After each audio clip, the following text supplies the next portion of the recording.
자, 지금부터 한 학기 동안 우리 시공학과 관련된 부분들에 대해서 수업을 진행을 하면서 주차별로 어떤 거를 배워야 되는지에 대해서 화면을 보면서 자세하게 설명을 하나씩 해보도록 하겠습니다. 네, 지금 보여지고 있는 화면은 이 주차별 강의 내용입니다. 우선 이 주차별로 어떤 내용이 있는지에 대해서 간략하게 설명과 더불어서 설명을 해보도록 하겠습니다.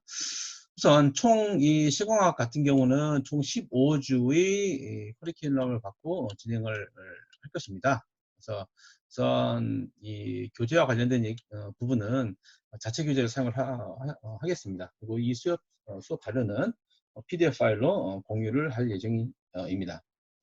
자, 우선 1주차, 2주차, 3주차에 대해서는 우선 이 시공학의 이 분야에 대한 그 간략한 설명과 더불어서 이 시공학을 하는 데 있어서 필요한 기본적인 개념들을 먼저 짚고 넘어가는 시간이 되겠죠. 우선 측광 용어를 정리를 하도록 하겠습니다. 이 측광 용어라고 하는 것은 측정을 한다. 그리고 광학, 이 빛에 대해서 이 빛을 설명하는 데 있어서 특별히 우리가 개념적으로 정리를 해야 될 필요가 있습니다. 관련된 부분들을 하나씩 살펴보게 될 것입니다. 이 측광과 관련된 부분들은 우리가 2학년 때 물리광학 특론에서도 좀 다뤘었던 부분입니다. 그래서 이해가 좀 어려운 부분들은 이제 그 2학년 물리광학 특론 이 강의 자료 등을 활용을 해보면 좋을 것 같습니다.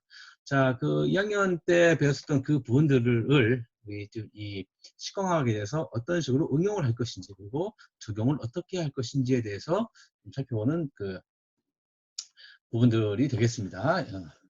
자, 우선 이 측광 용어, 즉 이 빛에 대한 물리화학적인 특성들을 설명하는 데 있어서 가장 중요한 그 4가지로 우선 정리를 해볼 수 있겠어요.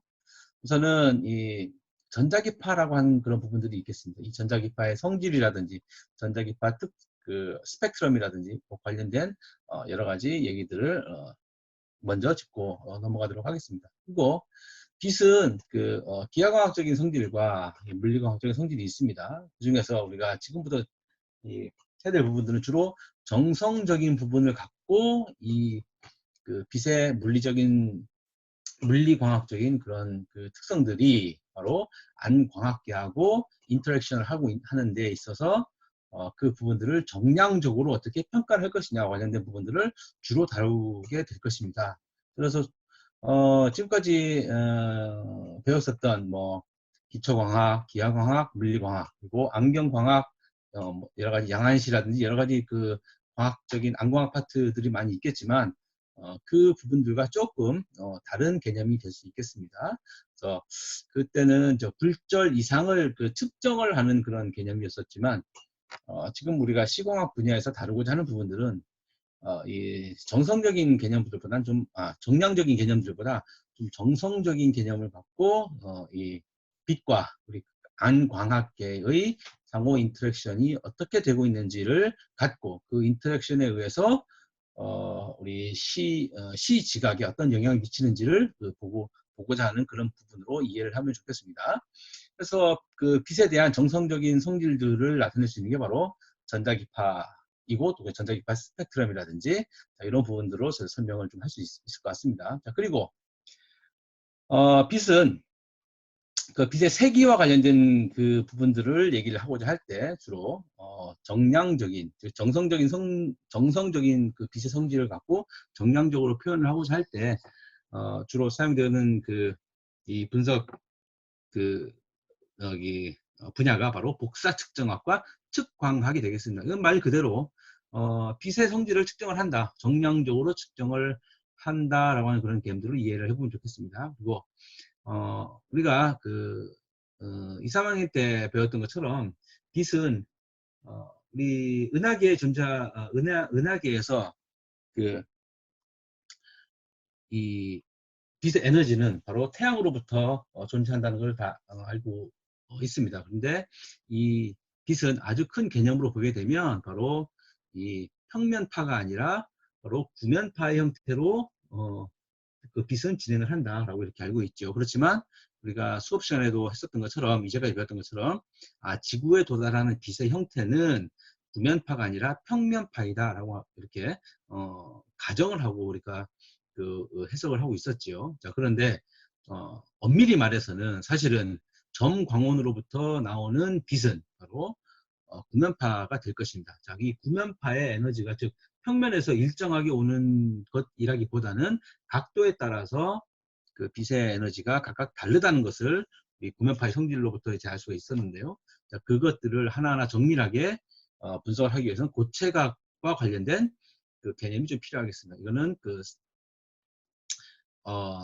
이 고체각에 대한 정확한 그 개념이 있어야 이 여러 가지 그 응용을 할 수 있는 부분이 되겠습니다. 자, 그리고 결국은 이 고체각이 중요한 게 각막은 평면이 아니라고 하는 것들은 우리가 잘 알고 있지요. 그래서 평면파가 아무리 들어온다 하더라도 이 구면을 만나게 되면 그, 그 투가 되는 파의 파면, 즉 웨이브 프론트가 바로 구면파, 즉 구면의 그 제1구면의 형태로 퍼져나가기 때문에 그 퍼져나가는 빛들을 정확하게 그 표현할 방법이 있어야 되겠죠. 자, 그게 바로 고체각이다라고 이렇게 알고 있으면 되겠습니다. 자, 그리고 이 고체각이든지 아니면 평면파이든지 구면파이든지 간에 그 에너지가 전달이 될 때 얼만큼의 빛의 에너지가 그 비추어지느냐, 즉 빛의 세기가 얼마냐를 나타내는 게 바로 휘도가 되겠고요. 그리고 그 빛의 세기가 실제로 얼마만큼 표면에 도달하는가를 나타내는 게 바로 조도라고 하는 그런 개념이 되겠습니다. 그래서 이 부분은 2, 3주 동안에 걸쳐서 그 설명을 하게 될 것이고요.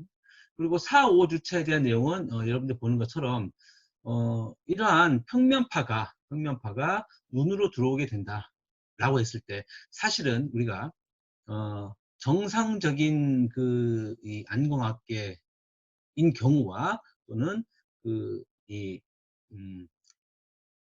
굴절 이상을 갖고 있는 그 눈에 대해서 들어오는 빛은 각각 다르겠죠. 사실은 이렇게 안구의 각막의 표면을 이렇게 표시를 한다면 평면파가 이렇게 들어온다고 해도 이 그 각막의 구면을 만나게 되면 분명히 빛은 다시 이런 형태로 갈 것이다 라고 하는 것을 알 수가 있겠습니다.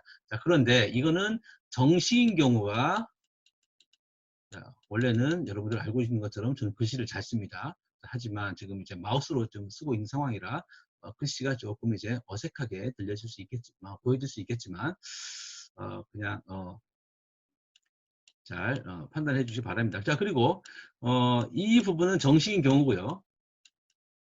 자, 비정식인 경우, 즉 눈이 좋지 않은 상태에서 우리가 교정을 이렇게 해줬습니다.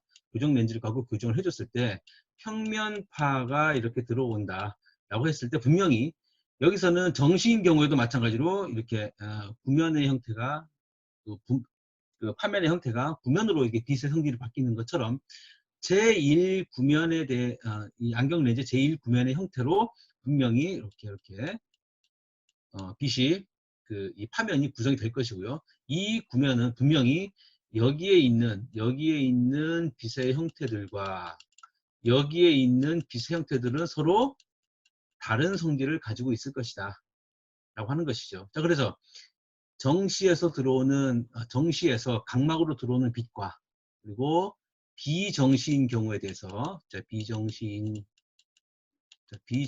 경우에 대해서 각막으로 들어오는 빛의 성질은 분명히 다르겠죠. 자, 아주 미세한 차이가 있긴 있겠지만 이 부분들에 대해서 좀 더 우리가 시공학에서는 이 부분을 좀 다뤄보고자 하고 있습니다.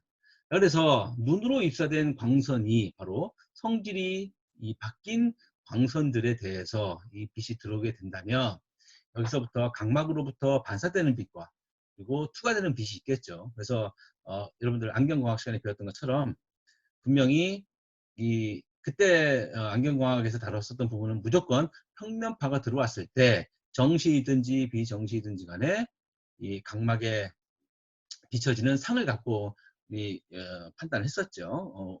그 프리킨의 이미지를 했었습니다. 그래서 지금 시공학에서는 정신 경우와 비정신 경우에 대해서 각각 다른 아주 작은 차이가 있겠지만 그 작은 차이를 한번 비교해서 설명을 한번 해보자라고 하는 것입니다.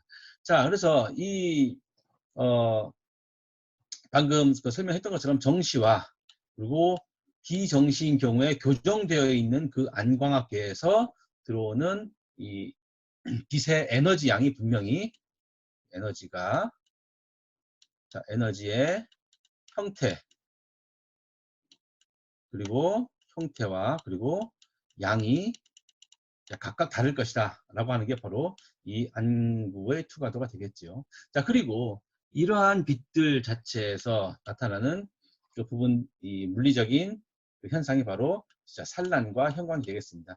이 산란은 어떤 때 발생이 되느냐 하면 우리가 안광학계에서 이 수정체가 있죠. 수정체는 분명히 투명하다고 알고 있지만 그 안경광학에서 배웠을 때는 투명한 상태에서 즉 렌즈를 그 각막을 통과하고 그 크리스탈린 렌즈 즉 수정체를 통과했을 때 빛이 어떤 식으로의 경로를 갖게 되느냐에만 관계가 됐었지만 자 우리가 알고 있는 것처럼 그 수정체의 재질이 바뀌게 되는 경우가 있을 수가 있겠죠. 즉 백내장이라고 볼 수가 있었습니다. 그죠? 자, 백내장 이 캐드렉틱과 같은 그런 상황 그리고 여기 초자체인 경우나 아니면 이 전방체 즉 그 방수체인 경우에서도 혼탁해지는 경우가 있겠습니다. 이로 인해서 즉 젊었을 때 그 건강한 나이인 경우에 대해서 구성하고 있는 이런 그 이 안광학계의 재질들이 혼탁해짐으로써 발생되는 게 바로 산란이고 그리고 각각 그 안광학계의 그 생리적인 그 현상과 빛과 상호작용을 하는 게 바로 형광이 되겠습니다. 이 형광과 이 형광에 관계된 얘기를 해보게 될 텐데요. 이 형광은 바로 우리가 그 왜 이 형광이 갑자기 그 안경광학에서 중요하느냐, 시광학에서 중요하냐, 바로 이거 이 예를 들면 이해가 쉬울 것 같습니다.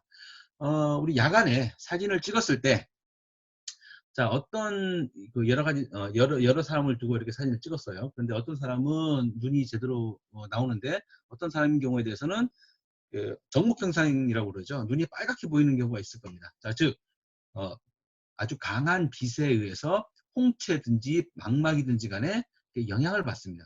우리 다음 장에서 다루게 될 내용이지만 광수용체라고 하는 게 있어서 그 광수용체가 빛에 얼만큼 민감한지에 따라서 즉 이 광수용체는 나이에도 그 연관이 있습니다. 그 나이에 따라서도 형광되는 성질이 다 달라요. 자, 그런 것처럼 이 광수용체하고 즉 홍채가 구성하고 있는 홍채에서 구성한 광수용체 그리고 망막에서 이 망막을 구성하고 있는 광수용체가 빛 에너지와 반응을 했었을 때 그로 인해서 발생되는 현상이 바로 형광이 되겠습니다. 이 부분들에 대해서 좀 더 구체적으로 살펴볼 수 있는 시간을 갖게 되겠습니다. 자, 그리고 방금 설명을 했던 것처럼 우리가 궁극적으로 그러니까 이 눈으로 들어오는 빛에 대한 성질들을 그 1주차에서부터 6주차까지 이렇게 다루었다고 생각을 해보면 실제로 눈으로 들어왔었을 때의 그 이 상황에 대해서 즉 이 안구에 들어온 요 빛, 요 수정체를 통과한 이 빛에 대해서 요 내부의 빛하고 이 빛이 바로 망막과 망막에 어떻게 상호작용을 하는지와 관련된 부분을 다루는 부분이 바로 빛하고 이 안저, 즉 이 안저는 망막이 되겠죠. 자, 망막, 레티나이죠. 망막과의 상호작용을 말할 수 있겠습니다. 그러면 이 빛의 에너지 정도가 이 망막을 구성하고 있는 그 우리 원추체나 간상체, 간체와 추체가 있지요. 그래서 간체는 그 크기와 어떤 이 모양을 그 인지하고 있는 그런 이 세포라고 생각을 해보면 추체와 같은 부분은 색깔을 인지하는 부분이라고 이제 잘 알고 있습니다. 자, 그런 부분들처럼 그 각각이 갖고 있는 이 세포들하고 빛이 어느 정도의 반응을 갖고 있는지를 보게 되겠습니다. 자, 그 부분은 구체적으로 이 반사와 흡수가 이루어집니다. 그러니까 추체든지 간체든지 간에 반사와 흡수가 이루어지는데 그 망막 내부가 갖고 있는 광수용체의 반사하고 흡수에 관계된 얘기들을 조금 살펴보도록 하겠습니다.